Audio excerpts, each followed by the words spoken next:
to CinemaJaw, the greatest movie podcast ever, recorded on location this week from KP's pad. Unbelievable. I'm Ryan, the movie guy, and sitting right across from me is KP. Hello. How are you, Ryan? I am doing really well. Listeners are probably thinking, what the hell is going on? There's no Matt K. And that's right, Jawheads. No Matt K this week. It's a cause for celebration. We killed him. Yes. We killed him. Yeah. I mean, he had a good run, but we finally had enough. And me and KP took him out back and ended his misery. He said he had some bad words about who we're celebrating in October, and I just had to do him in. Yes, just had to do him in. Actually, truth be told, Matt K has a birthday right around the date we're recording this podcast, and he has some family obligations to do. We're already preparing, and we had to decide. Tough decisions here. Do we cancel, take the week off, and the Jawheads don't get their jaw? Or do we plow ahead, just Rye the movie guy and KP? And we thought, no Matt K? Hell yeah, let's plow ahead. So it's one of those rare occasions you will not hear Matt on this episode, but it does not stop us.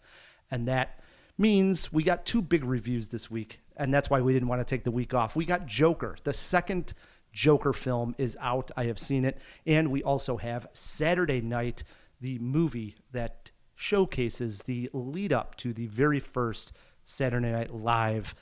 Can't wait to talk about that. Plus, it is a new month, and I reached out to KP, and I shouldn't even say I reached out. I think KP was pushing for this. Yeah, she back in, like, when did the Bike Riders come out? July? My goodness, must have been in June, I think. So since June, you have been talking about celebrating Tom Hardy. Yes, because, and nobody is surprised, but Venom, The Last Dance, is coming out October 25th, starring none other than the Tom Hardy. That is true. And so I said, I'll give it heavy consideration, but we do need to go over the films that are coming out in October and make sure we're not missing somebody big. I went over it. I looked at it. I said, KP is going to be very happy. We are celebrating Tom Hardy this October. So we are going to have a fact coming up here. No trivia this week at all. There's no Stump the Kapinski. I didn't do a Stump the KP. The K-Pinsky. That's the only thing that will be missing. But also in October is an exciting time here in Chicago, and that is because we have the Chicago International Film Festival, which is celebrating its 60th edition. 60 years this festival has been around. It's had its ups and downs as of late, and it's really turned the corner. Last year, right in the right direction, and looks like things are continuing on. So we have a combined list of 5 films we're looking forward to at the Chicago International Film Festival. Oh, yeah. We got some goodies on here, guys. I think nobody's going to be surprised with my picks, but we're excited nonetheless. We are. All right. So we start the month off, Tom Hardy month, Venom. This is the third film in the series. I'm shocked that it's gone 3. I know, KP, you're terribly excited about this. It is Tom Hardy month, so we kick it off with a Tom Hardy fact. Yeah. I'm just going to give a quick stat sheet on our man Tommy. 47 years old, born in Hammersmith, London in 1977. Every time I remember that he's British, I'm like, wow, he does a good job pretending like he's American. I buy it so well. Especially in that Bane mask. He wears a lot of head-covering masks. He has 1 Oscar nomination for 2016's The Revenant, which is shocking because did they forget Fury Road? Beyond the point. I guess that's more Charlize. And his big screen debut was a very small role in 2001's Black Hawk Down. Oh, wow. That long. Yeah. 23 years. I didn't think he was acting that long. And 2, I had no idea he was in Black Hawk Down. I've seen that film at least twice, and I had no idea Tom Hardy was in it. Not to mention, again, how with a debut like Black Hawk Down, how are we supposed to know that this man is British? There's no way. Very true. Then, okay, so that's our quick stat sheet. I love this man so much. Not only is he handsome, but he's also badass. So I'm going to be watching for this when Venom comes out. The little finger on his right hand is permanently in a bent position. According to the stories, he stabbed a knife into a chopping board and severed a tendon in his finger. Oh. Yeah, it sounds awful. It took 3 different operations for him to actually be able to make a fist, but it's still, no matter what, is never going to be like fully extended. Wow. So it's just somewhat crippled. Yeah, I've got a cycling palsy in my left hand, and I can, but my pinky's natural state is not fully extended. So I imagine it's probably similar like that, or like a trigger finger. Interesting. I'm going to be looking at him. I'm going to be staring at his hands for the rest of his career. Last week on CinemaJaw, we were talking about how you had this new BMX bike. After that, I think it was the day after, you actually sent me and Matt K some videos of you doing tricks, falling a little bit, and I thought, oh no, there's going to be a major injury here from KP. Not yet. That's what we should have announced that Matt's not here now, and we could have said Matt was in a horrible bike accident. No, Matt K more than likely, I'm not going to say 100%, but more than likely he'll be back next episode. Absolutely. So. And who can forget, I will happily plug this now. Also, this upcoming Tuesday, tomorrow, if you're listening, day 1, October 8th, CinemaJaw is presenting Yes. with Ollie's Reptile Den at the Music Box of Horrors. I'm so glad you brought this up. So we finally got a screener, and I have to admit there was a little bit of a trepidation on my behalf because we really put our faith in Ali. We met this guy because he was a guest on CinemaJaw. He brought the reptiles and the crickets and the yada yadas. We're like, oh, this guy's really cool. Well, he had launched this whole thing like, hey, let's set this up. I have the rights to be able to show this film, yada yada. We knew the people at the Music Box, and so this came together. However, we had never seen Hiss, and I was a little worried. The link came over. I watched it Monday night, and wow, we're in good hands. This is a wonderful film. I got a little buzzed up, and I watched it in my screening room and enjoyed the hell out of it. I can't wait to see it with, a couple hundred people at the Music Box. It's going to be awesome. Now me and Matt K are going to show up buzzed too. Yes. So. And then we got to handle some snakes with Ali. This could go horribly wrong. It's going to be awesome. But again, KP's right. If you're listening to this before October 8th or on October 8th, come out to the Music Box and join the fun. 7 o'clock. It's going to be a blast. Come take a picture with us. Definitely. And a python. Definitely. We will be there at the Music Box. We're celebrating Tom Hardy because Venom 2 is coming out. New month. Let's do a little interested or ignore, KP. Yeah. So, couple movies coming out. We're going to talk about 2. The first one I wanted to mention, Smile 2. About to embark on a New World tour, global pop sensation Sky Riley begins to experience increasingly terrifying and inexplicable events. Overwhelmed by the escalating horrors and pressure of fame, she must face her dark past to regain control of her life before it spirals out of control. The film stars Naomi Scott and is directed by Parker Finn, who directed the first one as well. It's set to release October 18th. Ryan, are you interested or are you ignoring? I liked the first Smile film. It shocked me. It doubled up with a nice message about mental health in general. It gave some good scares. The smile that these kids make is creepy as hell. I remember the promotion leading up to the first Smile where they had some people at like a baseball game and basketball game, and they were just doing that weird smile, and it creeped me out. Then I saw the film, and I was like, wow, this is way better than I was anticipating. Now, if I think back to it, I don't remember it probably as well as I remember something like The Ring, but for the entertainment value of seeing the first Smile, I enjoyed it. I'm interested in Smile 2. How about you, KP? I kind of feel the same exact way. I don't think that the original Smile film was like anything to write home about in particular, but it wasn't bad. I think the other thing that I really like, this feels very similar to like early James Wan, where we just start getting these franchises of horror films that aren't too schlocky but aren't like amazing. And I think for Parker Finn, I'm really excited to see this kind of trajectory where like maybe this is a Saw, but then we're going to get like a Conjuring out of this. Something big. And yeah, the Smile wasn't bad. Yeah. I'm excited. 2 interesteds for the Smile 2. When does that come out again? October 18th. We'll be covering it here on the Jaw for sure.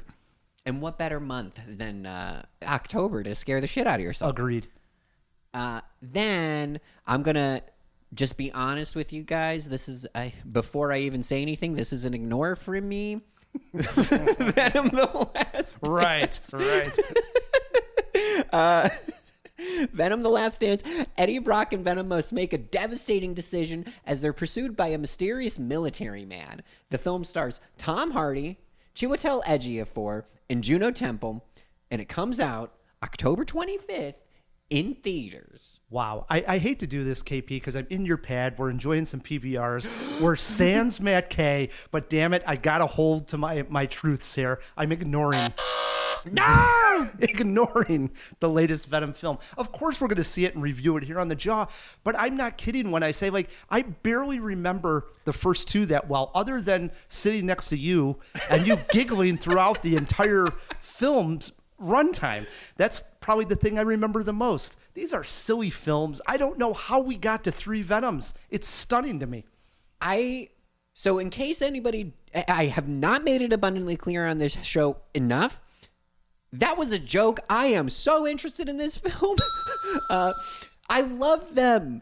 My sister is a big fan of the Fast and the Furious, and the way that Fast and the Furious fans talk about how, like, we know it's not good, but it's so over the top and so silly that you're just buckled up. I, frustratingly so, remember so much about the Venom films. Like, I'm stoked. Every year, this is like the highlight of every 2 years of my life. Yeah. I hope they never stop. I am so disappointed. At the end of the last one, the post-credits scene really made it seem like they would have a bigger role in No Way Home, and they did have. That was the best part of No Way Home, right? Is when Eddie Brock just pops in the right at the MCU end. universe. Yes, that was wild. I can't wait. At some point, those two universes are going to collide, I would imagine. I will be the first in line. I also, for the record, when you were saying how did they make it to 3, I'm crediting myself. I think I'm the only person in film criticism who is like, we need more. You have been pushing the Venom series on us like crazy. We will also be covering that one end of October for Venom 3. We'll see what the hell happens. Speaking of sequels, let's get on with this thing. Joker 2. And when I look back at Todd Phillips' 2019 film Joker, I am still shocked by the success the film had at the box office. Joker grossed a little over $1 billion worldwide. It also won Joaquin Phoenix an Oscar for his portrayal of Arthur Fleck, who transforms himself into the Joker. I think by all accounts, this was meant to be a one-off film that showcased the villain with a new take. Many critics look at that take as Phillips ripping off Scorsese's Taxi Driver and King of Comedy. When a film makes that kind of money, it is almost impossible not to make a sequel. Now, I am in no way saying that this logic is right, but as the saying goes, money talks. Thus, I think Warner Brothers sat down with Phillips and Joaquin and made an offer they really couldn't refuse. They, in turn, take the offer and try to do something completely different. Enter Lady Gaga, who joined the cast, and then news followed that the film would be a musical. Well, I hit the theater to see if Joker 2 could find some of the magic the first film did. 2 years ago, the name Arthur Fleck hit Gotham like a hurricane. The trial of the century. They believe Arthur Fleck to be some kind of martyr. Well, he's not. There's a monster.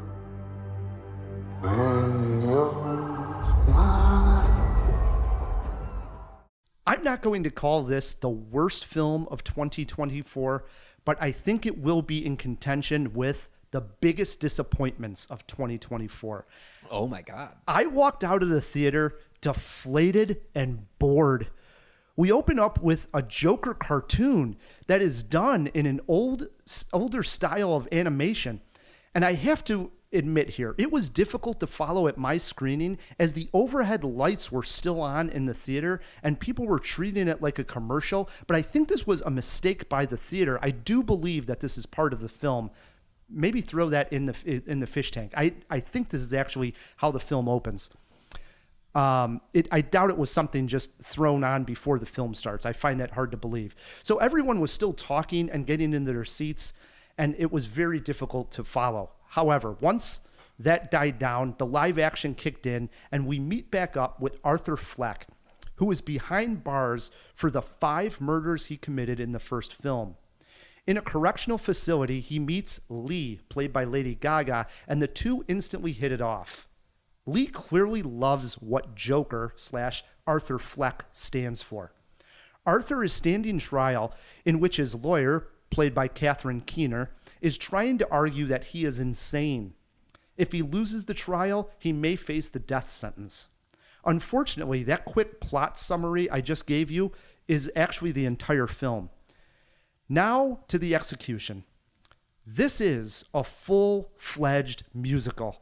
I know we heard that going in, but the advertising of the film did not show much singing. Trust me, Jawheads, there is plenty of singing. We get a bunch of musical numbers that are, for the most part, downers. Not many uplifting tunes in Gotham, one might say. Some of these take place in real time, real world, while others are part of dream sequences, which I found lazy. The script needed to find inventive ways to get these characters into more cinematic scenes instead of relying on the old dream sequences. I can't stand that. Gaga shines here, as you would expect. Phoenix actually holds his own as well, but the actual songs, the lyrics to those songs, were very lackluster. Another issue was with the script. The story was confined to the jail and the courtroom. I saw many people online hoping this would be something like Natural Born Killers with the two lovers on a crime spree. Nope. I could tell my theater was not vibing with the film at all. In fact, near the end, Joaquin starts to sing again, and you could feel everyone's eyes rolling while we all had a collective thought. Not another fucking song. And finally, we have the ending that I will not spoil here, but that will actually piss people off who liked the first film. Maybe Matt and I can discuss this more on a future spoiler lounge. The latest Joker film did not work for me at all, and while I applaud the bold effort by taking it in a new direction, I have to say this is a big-time swing and a big-time miss by Todd Phillips and company. Huh, fascinating. So the immediate thought that I have, just to get some context here, you were saying a lot of this takes place like in the trial and in the courtroom. Right. Is the trailer stuff that we were seeing? Because I was under the same impression. This is like these two kind of falling in love and all that stuff. Is that the dream sequences? A lot of the dream sequences, which I think is a cheat in a lot of ways. I don't mind a dream sequence here or there. So you get them a lot of times in horror films, right? Or where they come out and something scares the absolute hell out of you, and then the person wakes up, and it's a little bit of a cheat because you want that in, to play into the real world. Boy, do they rely on it heavily here in Joker. Arthur Fleck dozes off in the jail, and he gets this wonderful dream sequence with him and Harley Quinn on the rooftop dancing and singing, and it's a nice number, but it's really meaningless. It's just his imagination of where this could go, but it's not actually really happening. So he never really is out of the correction facility, really ever. I don't want to spoil everything. There's some sequences, but not the bulk of the film, by no means. Crazy. How, obviously Gaga's really great. Is it, from the trailers, something else I couldn't tell? How is everybody else's singing? And is it just the main two? Really just the main two. Yeah. To give you an idea, there's one sequence where all these inmates are watching TV, and on the television comes a reporter discussing the trial of Arthur Fleck, and they say, hey, they're talking about your case, and then he comes over and he starts watching the TV, and then while he's watching the TV, he starts singing, and this becomes, again, sort of the fantasy element. So he's not actually singing to the inmates. He is in this moment in the scene, but then we realize he's just watching TV, and this is what he's kind of like picturing that he would do. But the inmates at no point like get up and start singing like a scene out of Chicago, for instance. Nothing like that ever takes place. The lawyers aren't singing, nothing like that. So it's really just Gaga and Joaquin Phoenix. And he holds his own. I mean, he sings in that Arthur Fleck downtrodden voice and just personality that he has in general when he's not being the Joker. That kind of like downtrodden character that he plays. So he's in tune in that way, and it works. And Gaga always, I mean, she's awesome, you know. But there's no rest of the cast where it's like, oh, somebody else, you know, had a shining moment with a musical number. There's none of that in the movie at all. Man, what a shame. Do you have any that would never happen moments? No, that would never happen moments that I wrote down. I do have a jaw-dropping moment, though. Let's hear it. Lay it on me, Ryan. The jaw-dropping moment, and the only time I actually felt the film grab some energy, like, oh my God, here we go. This is what we're talking about, is Arthur Fleck decides to defend himself and get rid of his lawyer at one point in the case. And they say, okay, that's fine. Starting tomorrow, you can be your own defense. Well, when he goes into the jail that next time, he goes into the full Joker makeup, and he takes over that Joker persona that we saw, for instance, when he was on the talk show in the first. And it was like, oh, here we go. This is what we're talking about. It was just a spark of that, though, however. It was really maybe a minute or two, and it already starts to die down because there's not much he can do in the courtroom. He's not going to go off and start shooting anybody. It's in a contained area. So it's basically, could the crowd get, you know, behind him enough and anarchy could take over again? And it just fizzles, to be honest. But there was a flash there of like, here we go again. Do they explain how a man in prison got makeup?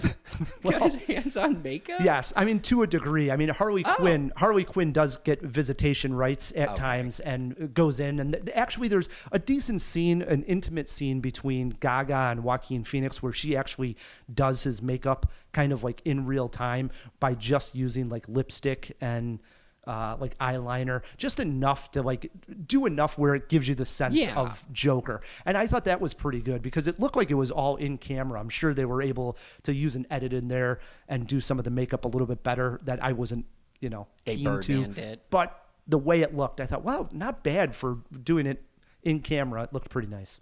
Cool. Yep. How many jaws we giving this one? I'm going 1.5 jaws only for Joker. Movie poster quote. I forgot this one. Movie poster quote. Very simple. I went with, the Joker can't sing. It was unfortunate, to be honest. What is that? A double threat? Does killing and like comedy, right? That's his two, but he can't sing. Yes. Can he dance? He does dance. Joker does dance, and actually a really good dance. He's got a good tap dance number in this movie that was done pretty well.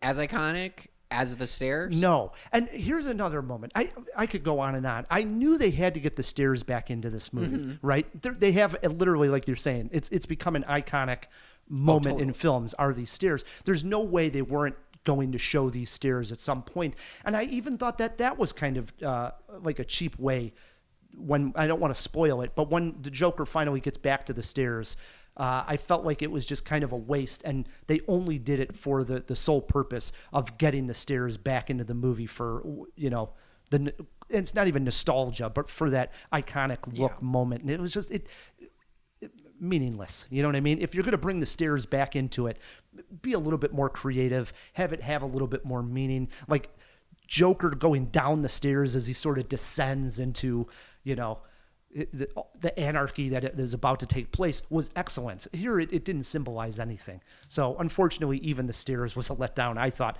this time around compared to the first. So, big disappointment all around. Matt Kay did see this with me, and I did get his early take out of it, also disappointed with it. He was just befuddled. He was like, what was that? I think everybody coming out of it was just like, oh, that's how it felt. Like we were almost like beat up and in pain after Joker 2.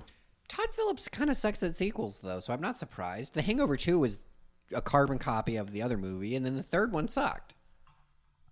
This is true.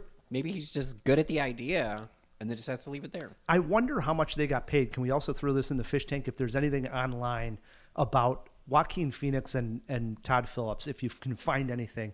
Because I really do think part of it was like, hey, you want us to make a sequel? We'll go ahead and make your sequel, but we're going to try something completely different. And that's where I applaud it. All right, hey, they tried a musical. Who this is made for, I have no idea, because comic book fans who like the Joker and love the world of Gotham are going to hate this movie. I mean, they are literally going to loathe it. I'm a critic who's pretty open to these ideas. I didn't like it. I don't see anybody out there that's really going to like this movie very much. There might be some people that are going to go against everybody else who hates it now, but by the most part, this thing's going to get panned. Do you think the French people would like it? I don't know. Possibly. Did they ever, the last question, did they ever address how to say folie du, folie du? They don't. Those cowards. That's why I'm just going with Joker 2, as the Jawheads have noticed. I'm not even attempting the French. I'm just going Joker 2. Nice and easy. As God intended. Exactly. The French aren't real people. France, don't cancel us. Joker 2 playing everywhere. Jawheads, if you have seen it and you have some comment on it, if you're one of the freaks out there that actually like this movie, shoot us a tweet. We're at CinemaJaw, or our email, feedback@cinemajaw.com. All right. Coming in October is the Chicago International Film Festival. And we wanted to pick some highlights out here. When does it kick off here, KP? Yeah, so it's going to be running from the 16th of October to the 27th. Here's a couple of cool facts about it. The opening night film is The Piano Lesson, and then the closing night film is going to be Robert Zemeckis' latest film, Here. That's what it's called. Teams back up with Tom Hanks and Robin Wright. Both of these screenings are at the iconic, we love it, they're our friends, Music Box Theater in Chicago. For all tickets and the full scheduling, just go to chicagofilmfestival.com. We'll see you there. Yeah, definitely. I'm going to be out there a few times for sure. And I know Robert Zemeckis is going to be there on the closing night. And I believe John David Washington is going to be there with his brother Malcolm Washington for The Piano Lesson at the Music Box. And obviously, they're both sons of Denzel. This happened, I think, at a different film festival. And Denzel also accompanied, because he's a producer on the film, was like sort of a surprise guest as well. So we may even get a Denzel sighting over at the Music Box, which would be absolutely awesome. Was, circling back to Zemeckis, if I'm not mistaken, Robert Zemeckis is a local too, He right? is. He so is. it's a homecoming It event, is. nonetheless. And I saw, I mean, way back before we ever did CinemaJaw, I went to the Chicago International Film Festival for, I believe it or not, they had actually had the world premiere of the Polar Express. Oh my God. It had not played any fests. It didn't have a premiere yet in LA. It opened up in Chicago. Tom Hanks was on hand, as was Robert Zemeckis. It played at the Chicago Theater. This is how big the fest was at that time on State Street. Red carpet, everybody was out there. And it was awesome because they already were giving like a tribute to Robert Zemeckis because he's, again, like you said, he's a hometown hero who really obviously hit it big. And so we celebrate the guy when he has a new movie. So I'm excited for Here. Very strange premise if you don't know this one, Jawheads. The camera is just set in place and it doesn't move. And then all the action from the beginning of time, from dinosaurs through I don't know how long they go, just takes place in the one frame of the camera, so it never moves. Now, for the most part, it's shown as one family's life in a house because it's in the corner of a house, and that family is anchored by Tom Hanks and Robin Wright. But early on in the trailer, you see like dinosaurs running past the camera. You see how things are getting built up around the camera, but the actual frame of the camera never moves. It's just stagnant the entire time. We'll see what the hell happens with that experiment. Crazy. There's been a lot of like really talented people just making experimental choices because that's reminding me of Megalopolis. Correct. Yeah. Always. I like when people take chances like that. I mean, that's again back to Todd Phillips making Joker 2 a musical. Hey, at least do something different. I always applaud that. Other highlights over at the Chicago International. You have Conclave, which I saw in Toronto, and I was a very big fan of. Blitz, which is Saoirse Ronan new film, and that one is directed by Steve McQueen. Looking forward to that one.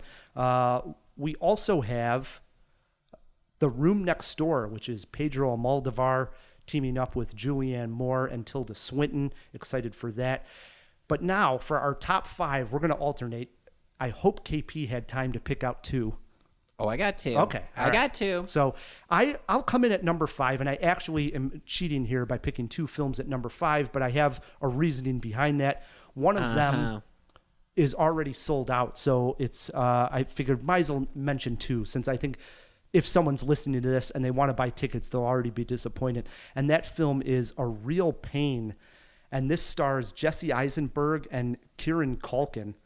And it's also written and directed by Jesse Eisenberg. And I believe the two, I've seen the trailer, the two play cousins who go over to Poland, see some of the sites of World War II. And at the time, it seems both are going through some major stuff in their lives, and they sort of come together as far as, needing that moment to, let some tears out kind of moment. So that one looks really interesting. And I think Jesse Eisenberg, I'm interested to see what that guy can write and direct. I think right? I think he could be a talent. Debut? I believe it is. is. Like off-camera debut? I guess throw that in the fish tank also. Sorry, I'm loading you up here. So since that one sold out, my other pick at number 5 is called September 5th. And this one is a dramatization about ABC News behind the scenes when the Olympics in Munich took place and the hostage situation went down in 1972.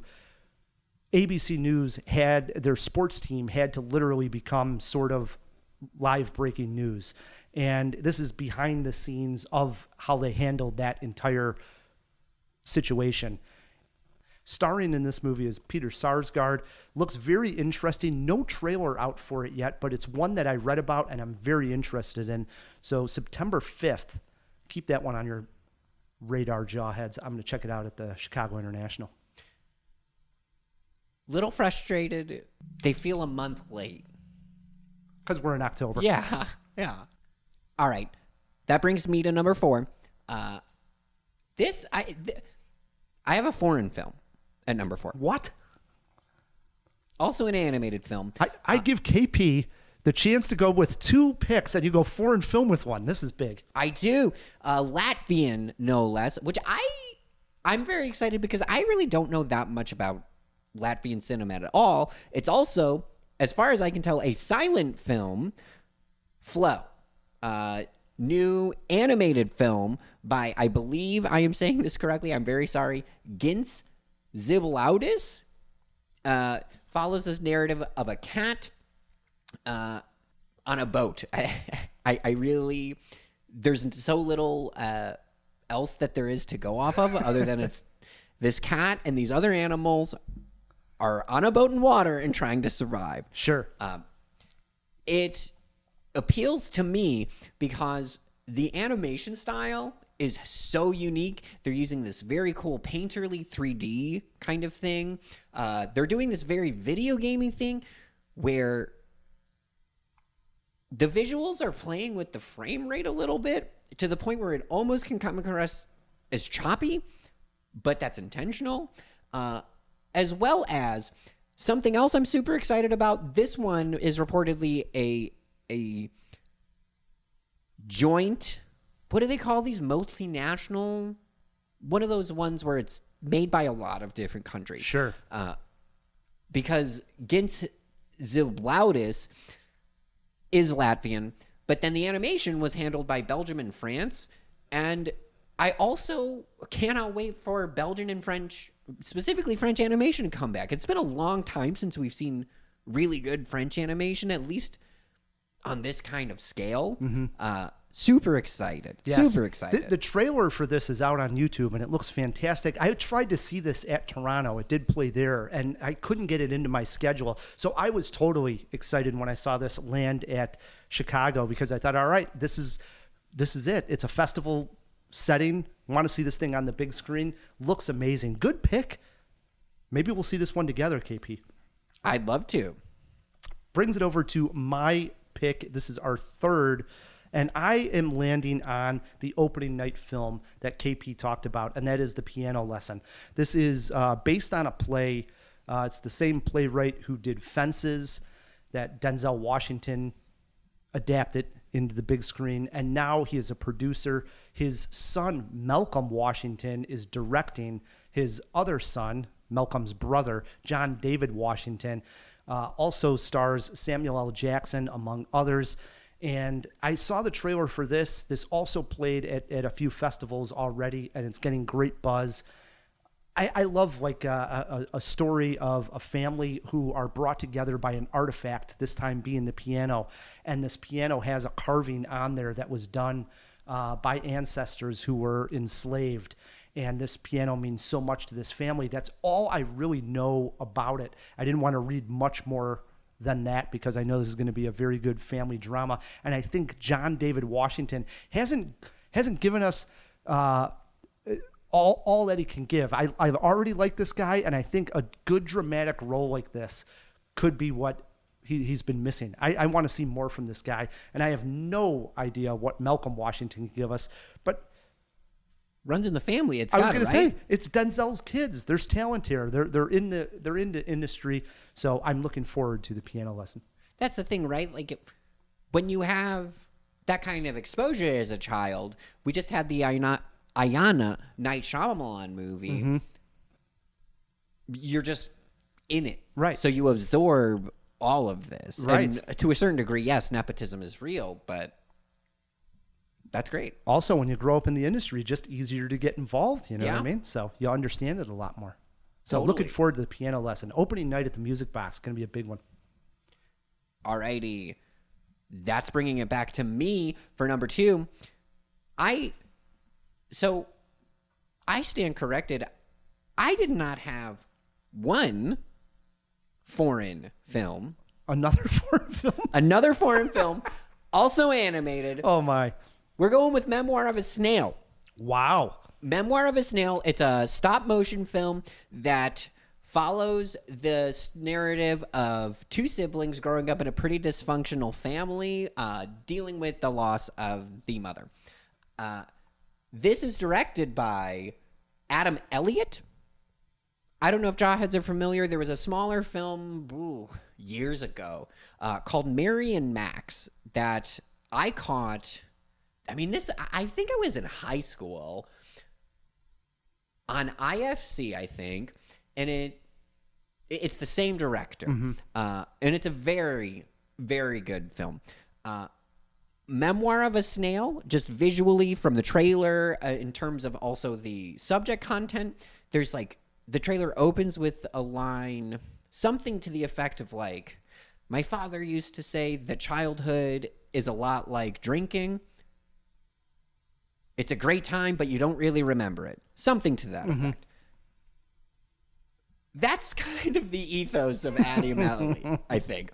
And like that dark, but kind of real subject matter, not being shied away from in this film. I think it's going to be simultaneously heartwarming and a strong gut punch. I couldn't ask for more. And it's claymation, right? Yes. Stop motion claymation. That's a very important distinction. This isn't like the Leica films. Right. Looks awesome. I saw the artwork of it and I thought, oh yeah, I'm down for this. It actually gives me a little Tim Burton vibes, right? So I'm in. Absolutely. Totally in. Good pick. All right, leaves us with the one that I am looking forward to the most, and it stars, of all people, Angelina Jolie, who is getting some major Oscar buzz here for her film Maria. And I had to look up exactly what the movie was about when I had heard this a few weeks back. And Maria is Maria Callas, who is a very famous opera singer. Now, I am out of my league here. I don't know opera very well. I actually am unfamiliar with this person. But when I looked it up, they talk about her being one of the most famous artists in the world at a certain time. So there's probably people out there listening to this that are like, boy, you dummies. Of course, we're talking about Maria Callas. I don't know her, though. I have no idea. I've been to one opera in my entire life, and I slept through half of it, you know? But the director is Pablo Larraín, who also directed Jackie and the Princess Diana movie with Kristen Stewart. Always focuses on famous women's lives that have gone through some struggles. This seems to be another one. A lot of great buzz behind Angelina Jolie. And I think she's due. Seems like she's been out of the spotlight for a little while, especially in a big, heavy, dramatic role. last movie I saw her in was that Junker where she was like a forest firefighter. Oh my God, I forgot about that. And we reviewed it on the Jaw, and it was like, boy, is this a low point in Jolie's career here? It was just like a complete junker. So I'm so glad that she's actually getting like a good meaty role here. Excited to see this one. And I don't know much about this Maria Callas, so excited to learn more.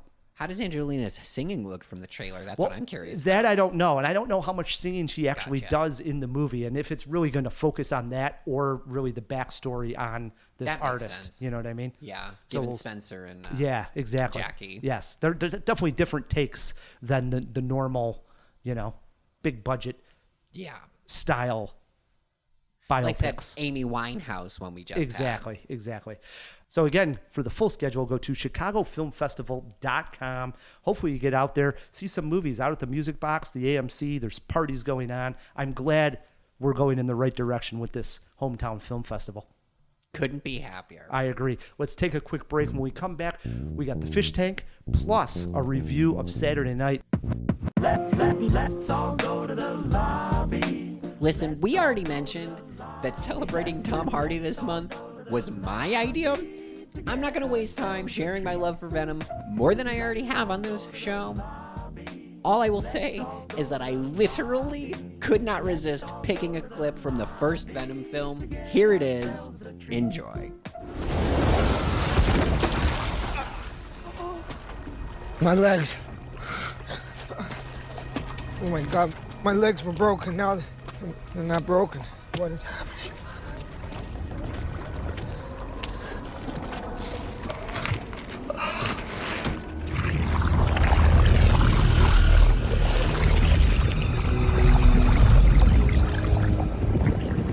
What the hell are you? I am Venom, and you are mine. You bit somebody's head off. Fuel in the tank. Listen carefully, Eddie. You did not find us. We found you. Think of yourself as my ride. Where are you going? We need Carlton Drake's rocket. You remember him. How do you even know about that? I know everything, Eddie. You do? Everything about you. How? I am inside your head. You are a loser, Eddie.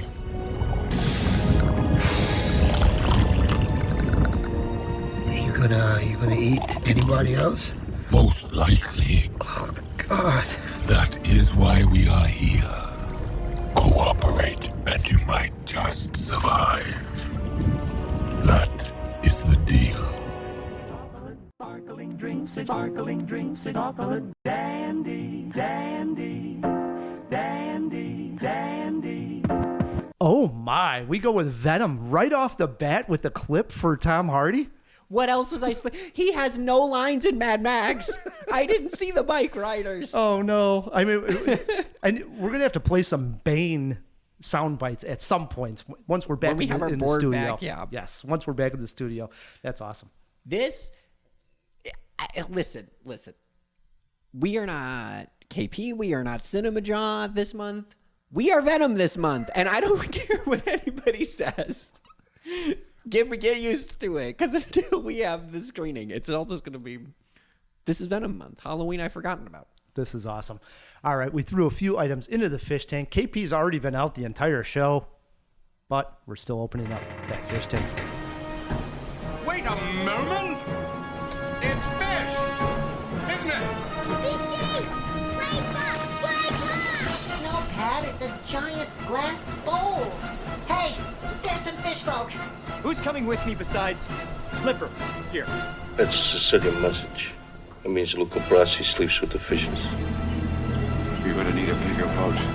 Thank you. I'm so happy in post that I edited that sound effect in still. Purely masturbatory, but I mean, we're worth it nonetheless, I think.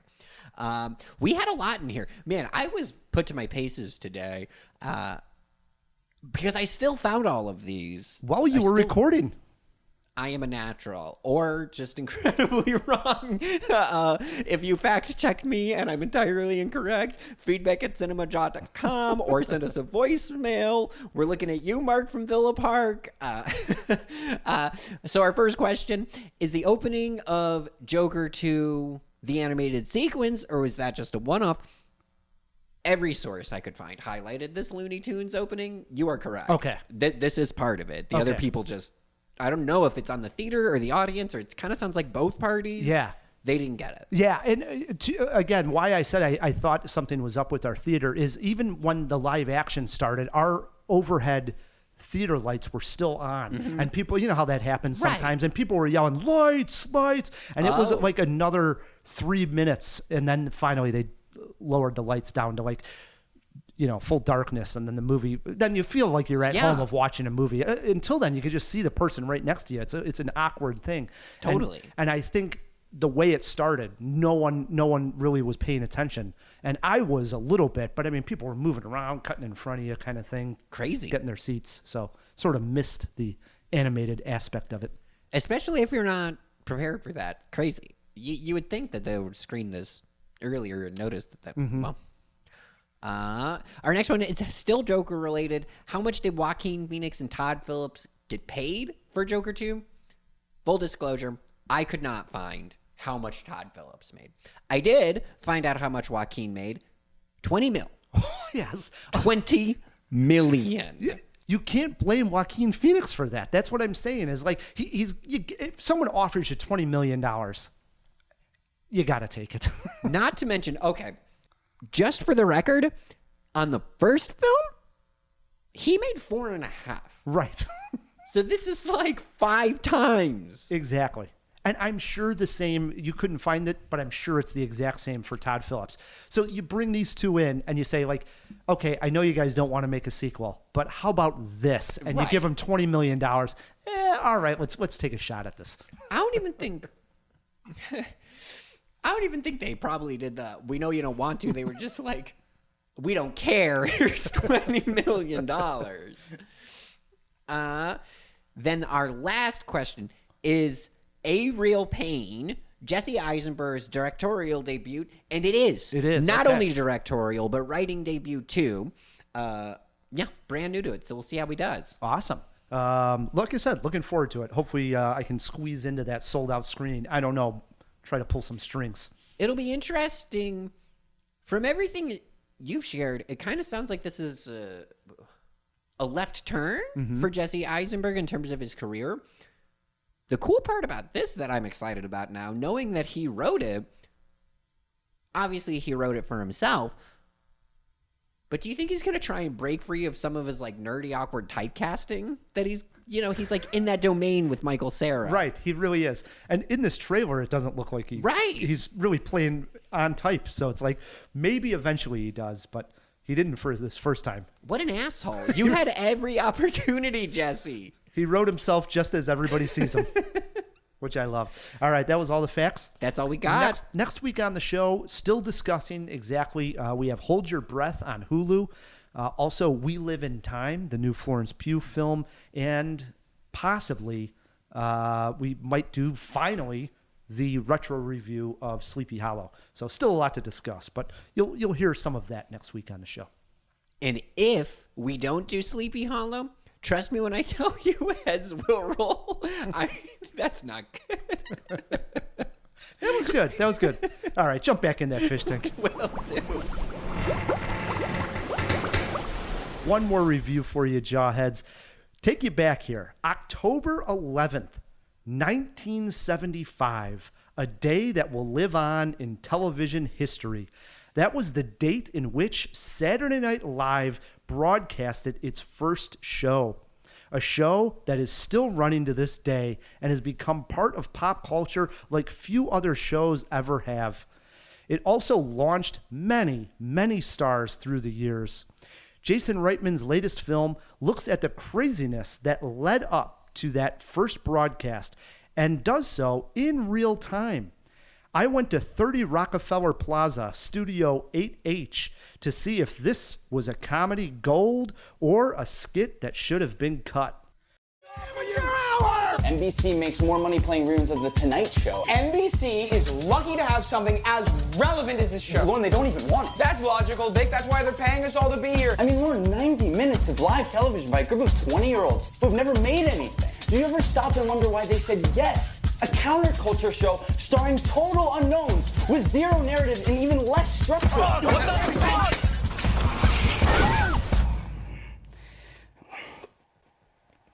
They want you to fail. The plot reads like this. Tensions run high as producer Lorne Michaels and a ferocious troupe of young comedians and writers prepare for the first broadcast of Saturday Night Live on October 11th, 1975.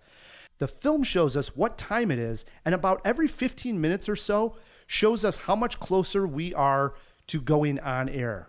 With 90 minutes to go, it really looks like an impossible feat. They had way too many skits prepared. The lighting in the studio was a major issue and saw the main technician of the lights quit on the spot.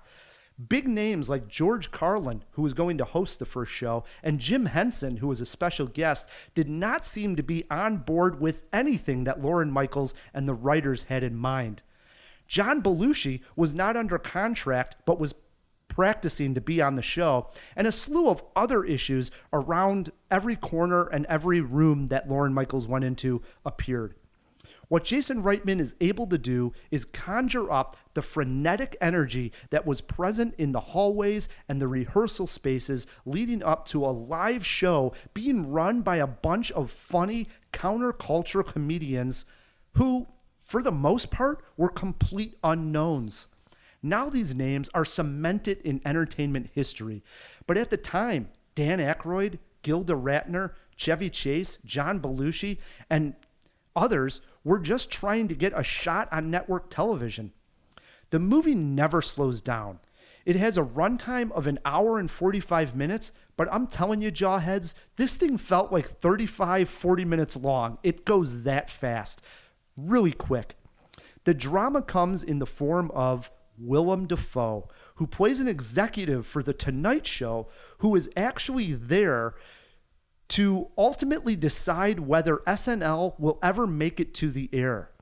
Yes, they actually did have a backup plan prepared and ready to go, but it was never needed, and the rest, as they say, is history. Saturday night was fun, but outside of a few facts, I did not learn very much from it. This may be because I've seen or have heard a lot of stories about the show's early days. In a film like this that is portraying many famous faces, the casting is key. I'm not going to go down the entire list, but do want to highlight a couple. Corey Michael Smith is the guy who plays Chevy Chase, and I thought he absolutely nailed it. He by far was the highlight for me. I also really liked Dylan O'Brien as Aykroyd, thought he did a fine job. The one I think that needed help was Matt Wood as John Belushi. Those are big shoes to fill, and I just felt it came up way short. As for the two leads, Gabrielle LaBelle, who played the stand-in for Spielberg in The Fabelmans a couple years ago, is great as Lorne Michaels. And man, I thought Cooper Hoffman, we know him from Licorice Pizza. He is Philip Seymour Hoffman's son. He played Dick Ebersol, and I thought he was fantastic as well. Can't wait to see more from this guy.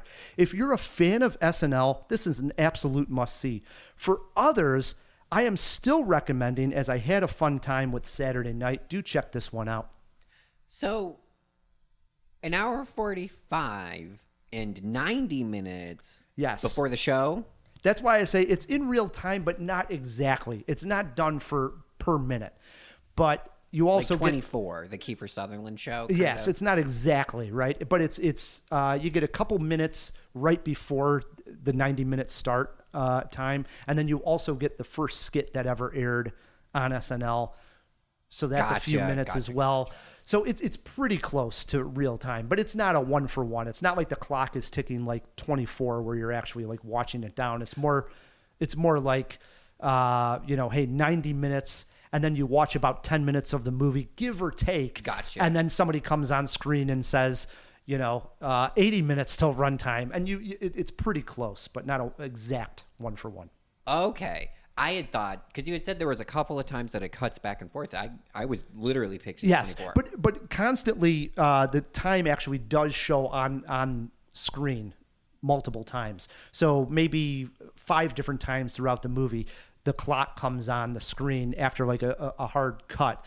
Everything goes dark. Then the clock goes on and it says 10:15, and we're getting closer to the runtime, and there's still all hell is breaking loose, and Belushi's out of the building, and all hell, there's fire going on, and they didn't even have the brick down on certain places. They're trying to lay like brick to make it look like a New York street. Good stuff, So you mentioned they show the first skit on SNL ever. Is this the actual first skit, or did they remake shot for shot the footage? Wow, great one. I may have to throw this into a late fish tank. I believe so. Okay. They're not showing the real footage. They remake the scene. I don't think they would have lied and not shown us the actual first scene. So I'm just taking it by the filmmaker's word that this was the first scene. I do know that Chevy Chase is the first one that comes on screen and says live from New York. It's Saturday night. I've seen that done before, and they replicated that exactly. He's got the headphones on and he comes on. I believe it is the first scene, but they recreated it. Yes. They also use one who I'm not positive where this came in, but Andy Kaufman was to appear on the first Saturday Night Live. And there is a moment in this movie where the executive, who is played by Willem Dafoe, is trying to say like, hey, hold on. I don't think this is even a show. What are you guys doing here? You're just a bunch of clowns, kind of deal. Like he's not even buying it. And let's be honest. I mean, this was a big deal to go live on TV with a bunch of unknowns like this. And he was like, sell me on the show beforehand. Give me the pitch, because nothing like this had ever been done before. And Lorne Michaels tries to make this this pitch that says it's like Saturday night in the city. You don't know what you're going to get. It's supposed to be exciting. It's supposed to be unknown. There's supposed to be a level of excitement and like, all right, here we go. What's going to happen? And right at this time in the movie, which I can't imagine this actually happened at the time, Andy Kaufman then goes into his famous skit where he starts singing the Mighty Mouse, "Here I Am to Save the Day," which he is known for doing on screen. And he does this and everybody starts laughing around it. And this sort of gives the idea that like anything could happen right in this argument. All of a sudden, this ridiculously goofy man over here can start singing Mighty Mouse. I don't know if that happened verbatim, but I think that was like the point was that they were getting everybody shown the craziness that could happen and will eventually go on to happen on TV, and capture that moment and put it in a bottle. You know what I mean? And I think they did that. Sounds great. Did you have a jaw drop, Dry? Yes. All right, here we go. I did not mention J.K. Simmons, who appears in this movie, and he plays Milton Berle, who comes on set, and Milton Berle was like the Johnny Carson before Carson, right? And this guy comes on set to sort of see what's going on. He's like this big wig at the time, and he ends up hitting on Chevy Chase's girlfriend at the time, and Chevy Chase walks in on him, basically hitting on his girlfriend, and he's like, hey, what the hell's going on? And Milton Berle takes this massive swipe at Chevy Chase because he thinks he's just, on this high mountain that can't be touched, and he basically just shoots down Chevy Chase, like no one's ever going to hear from you kind of thing. And it's kind of shocking. There's no doubt this had to come from somewhere. They wouldn't have just put this in there if there wasn't some account by Chevy Chase's girlfriend. Somewhere this came from. And everybody, I think, liked Milton Berle. At least I don't know that much about him way before our time, but the fake teeth that they give J.K. Simmons is hilarious. And he really came off in a bad light, but I loved the scene. It was a great one. Great. What about a movie poster quote?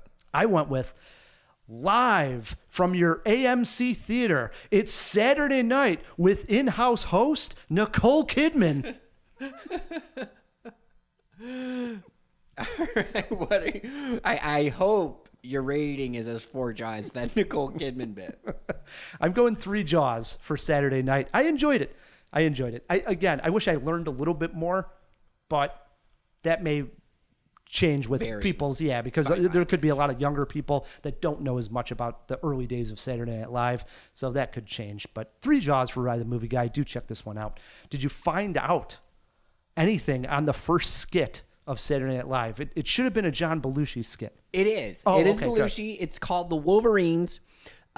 It shows Belushi in a therapist's office being told to repeat after me. Yes, that's the one. Same one? That is the one, yes. They nailed it then. Yeah, absolutely. This is where the therapist says, repeat after me, and Belushi's doing it in his funny voice. It's already funny, but then the therapist ends up having a heart attack and is laying on the floor, and then there's just a great comedic beat where Belushi doesn't know what to do, so then he just acts like he's having a heart attack also and lays on the floor. And that's the bit. And then Chevy Chase comes on and says the famous line, live from New York at Saturday night.